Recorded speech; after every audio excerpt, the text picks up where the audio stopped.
racing just started. We have Tricky Charlies, break quickly, restart, Alice Touch, Unbelievable, Tarlac, Magical Halo, while Mapagtiis is the early trailer by about 12 lengths of the leader one. Going along for the first turn, we have Tricky Charlies, while now moving up to take the lead by about 3 lengths, and in second is Alice Touch. Tarlac moving up down on the inside, Most Unbelievable comes next, then followed over by Magical Halo, while Mapagtiis is still running at the tail of the field.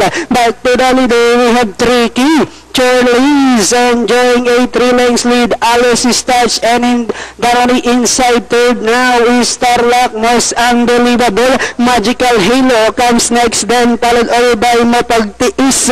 And at the fourth turn, we have Tricky Charlies enjoying a length and a half lead. Alice Touch in second, Most Unbelievable, Tarlac, Magical Halo, and Mapagtiis is still racing in last as they swing for home. With Tricky Charlies by a length and a half.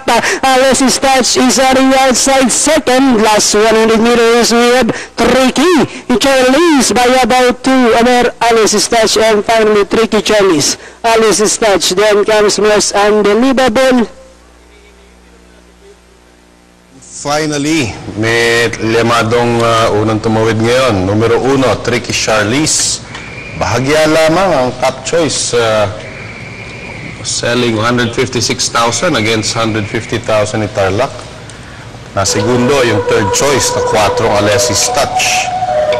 Quarter clockings ni Tricky Charlies sa 1,300 meters, 7.5, 25.5, 25 at nagtapos ng 26.5. Ba, maganda yung pagkaka-rate ni Mark Alvarez.